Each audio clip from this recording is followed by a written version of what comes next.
Shalom. All praises, blessings, glories, and honors to Yahweh, the King of Terrors, Bahashem, Yahweh Shai, Bahashem, Racha, Wadash, and double honors to my elder apostles and bishop elders of Great Millstone who taught me this truth, as well of men of like mind.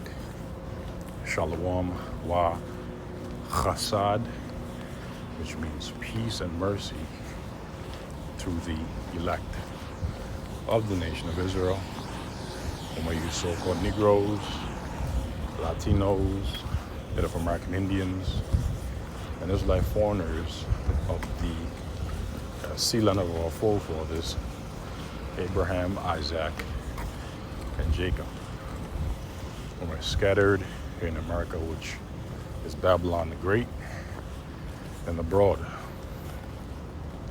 To you I say Shalom, beginning with the 144,000 prophets, and Yahweh, the King of Terrors, Bahashem, Yahweh Shai, willing. This lesson is edifying and informative. My name is Kwanawath, and in the news by Walter Bloomberg on X, formerly known as Twitter, so-called Middle East conflict escalates. In the Middle East, so-called, is Western Asia, a region located in the Arabian Peninsula. Fighting between Iran and the U.S. intensified overnight as Iran launched ballistic missiles at U.S. forces, while the U.S. and Saudi Arabia responded with strikes on Iran-backed militias in Iraq, ending a brief diplomatic pause, which, as I've stated in a previous lesson, we knew was going to be short-lived. Saudi Arabia said it intercepted drones targeting its oil facilities for a second consecutive day. The U.S. said all Iranian missiles aimed at its forces were intercepted. Oil prices jumped nearly 4%, with Brent crude rising to around $87 a barrel, as traders reacted to renewed supply concerns. The Strait of Hormuz remains effectively closed, with shipping heavily disrupted, while tensions are also rising in the Red Sea after attacks by Iran-backed Houthi rebels. The widening conflict now spans Iran, Iraq, Saudi Arabia, and Yemen, raising fears of a broader regional war. Markets are increasingly focused on energy security, inflation risks, and the potential economic fallout, while hopes for renewed U.S.-Iran peace talks continue to fade. And any so-called renewed agreement between the United States of America, which is Babylon the Great, according to biblical prophecy, and the state of Israel and Iran, will again be short-lived. And One thing to note is that reports haven't been mentioning Israel too much as of late. But make no mistake, the state of Israel, which pursuant to the book of Jeremiah chapter 49 verse 20 and 50 verse 45, are the least of the flock. That is, of the flock of the nation of Esau, Edom, who have been responsible for gradually drawing America, which is Babylon the Great, out into Western Asia, the so-called Middle East, in the region of the Arabian Peninsula, to be a guard unto itself, just as, pursuant to prophecy, in the book of Ezekiel, the 38th chapter, Russia, Ashar, will be a guard unto Iran, who are the Persians. All right. Now, this is the book of Jeremiah, chapter 49, verse 20. And please forgive me for the ambiance in the background that's loud, so I'm on the move. Just got out of work, so doing this lesson in a walk and talk format, right? So again, this is Jeremiah chapter 49, verse 20. It says, "Therefore hear the counsel of the Lord Yahweh, the King of terrors, by Hashem Yahawashi, that he hath taken against Edom." So this is a particular counsel against the Edomites, beginning with their wealthy elite banking families, including the Rothschilds, the Rockefellers, the DuPonts, the Lees, the Gettys, the McDonald's, so on and so forth. This is a counsel against the wicked elite banking families of Esau, Edom, right? And his purposes that he had purposed against the inhabitants of Teman, which the Temanites are Edomites. And the wise men of Teman, all right, brother, the wise men of Teman are the German Edomites, all right?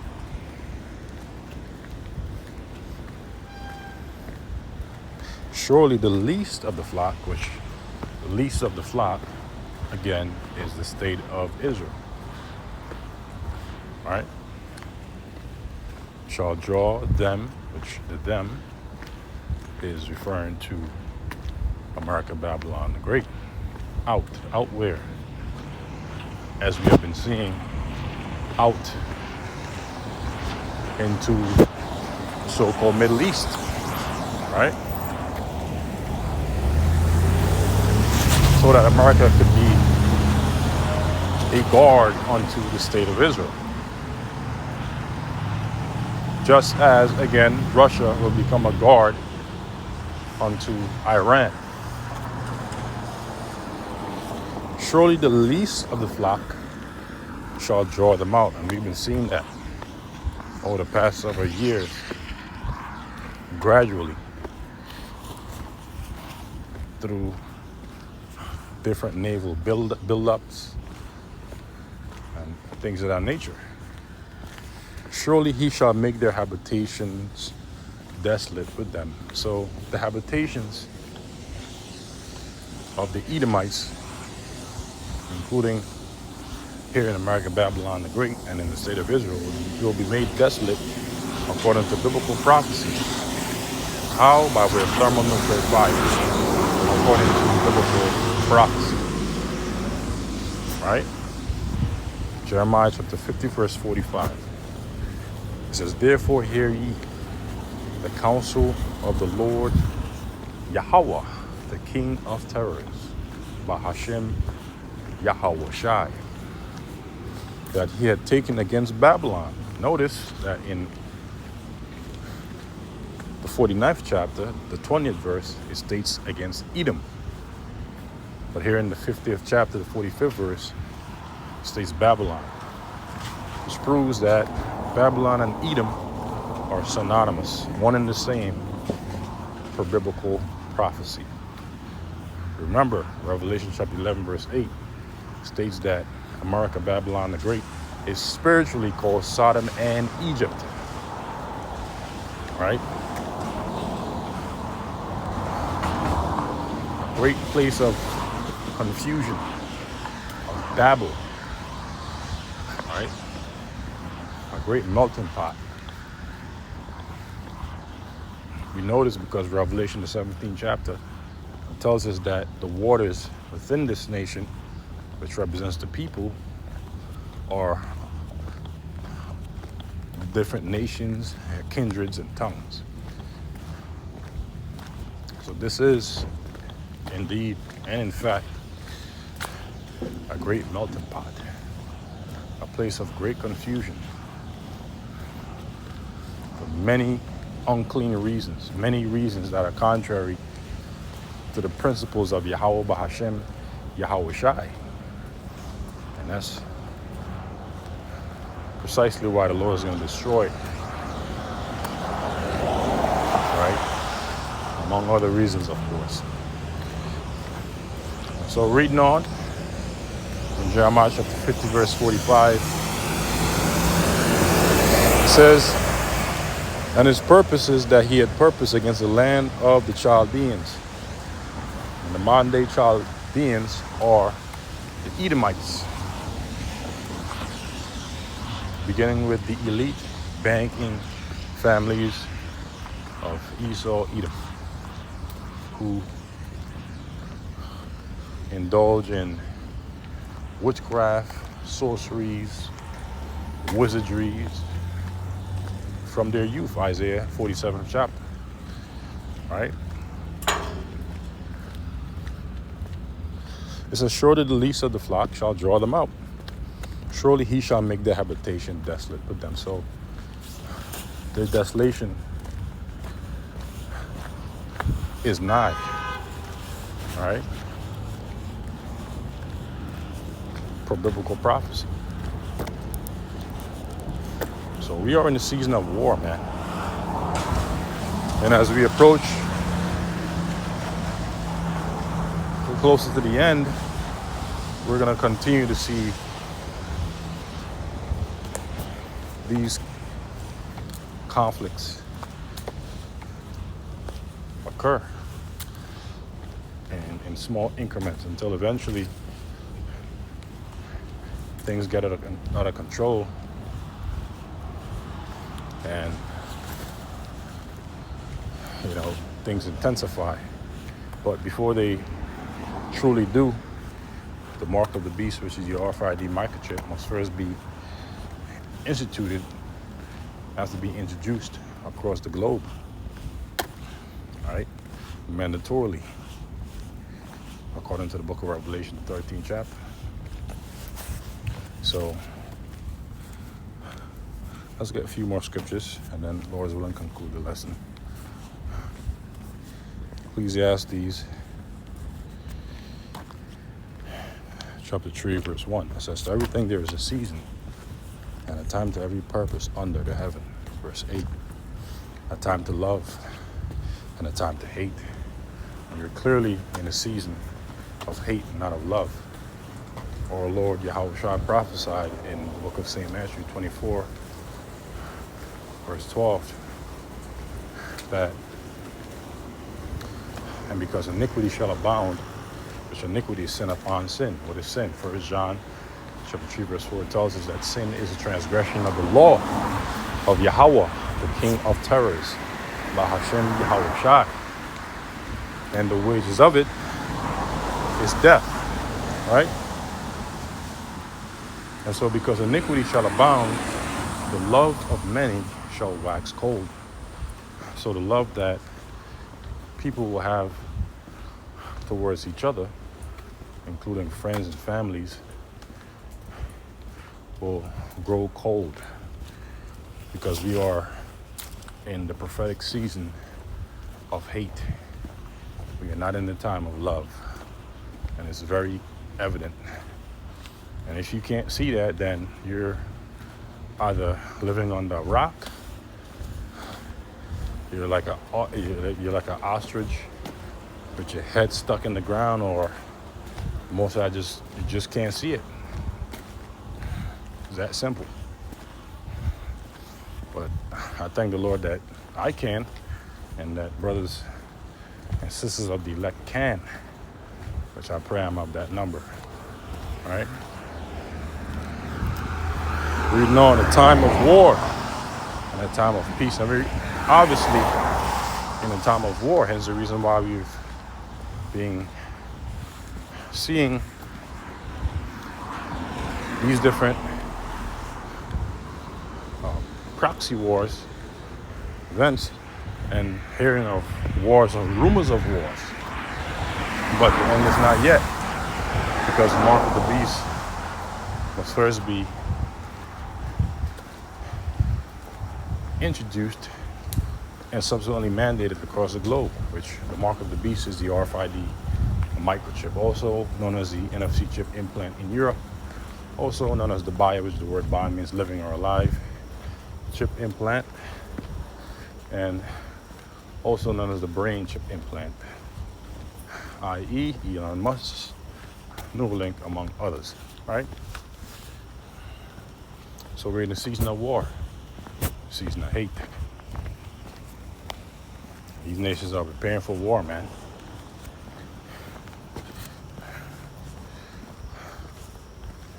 This is the book of Joel, the 3rd chapter. Verse 9. Proclaim ye this among the Gentiles. So this is a proclamation among the heathen nations. Prepare war. So these nations are being told, being inspired by the word of the Lord to prepare for war. And not just any war, but pursuant to Revelation chapter 11, verse 14, the third world's woe, which cometh quickly. A war, pursuant to Isaiah chapter 9, verse 5, that will be fought with burning and fuel of fire by reason of the weapons of the Lord's indignation, according to the book of Jeremiah chapter 50, verse 25, which are the intercontinental ballistic missiles, pursuant to biblical prophecy. Right? See the book of Revelation, the 9th chapter, and Joel, the 2nd chapter. And so, reading on, prepare war, wake up the mighty men. Let all the men of war draw near. Draw near where? Draw near to the valley of Jehoshaphat, which is located in Western Asia, in the so-called Middle East, the Arabian Peninsula. Right? That's why the Lord dried up the river Euphrates, so that the way would be made clear for the kings of the east, right? And among them is Russia. It says, let them come up, beat your plowshares into swords, and your pruning hooks into spears. Plowshares and pruning hooks are instruments of agriculture. Today, they represent a nation's wealth. And nations have been using their wealth via their economies and transforming them into wartime economies. All right? They use their money for the research, development, enhancements / modifications of weapons of mass destruction, especially for ICBM nuclear missiles, because we are in a season of war.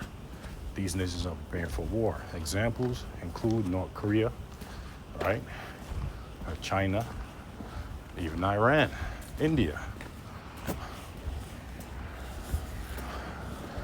Countries that have been building their economies up for the purpose of using it for war.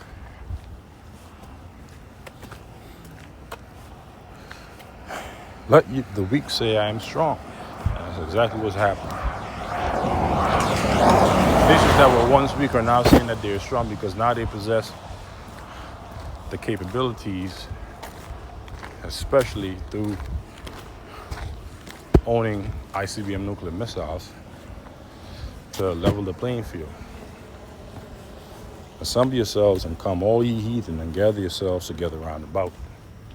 So they cause thy mighty ones, which are the angels, to come down, O Yahweh, the King of terrors, Bahashem Yahweh Shai. Let the heathen be wakened and come up to the valley of Jehoshaphat, which in the Hebrew is Yahweh Shabbat, which means Yahweh's judgment. For there will I sit to judge all the heathen round about. Put ye in the sickle, for the harvest is ripe. Come, get you down, for the press is full. The fast overflow, for the wickedness is great. And this reminds me of the sickle that's mentioned in the book of Revelation, I believe the 14th chapter.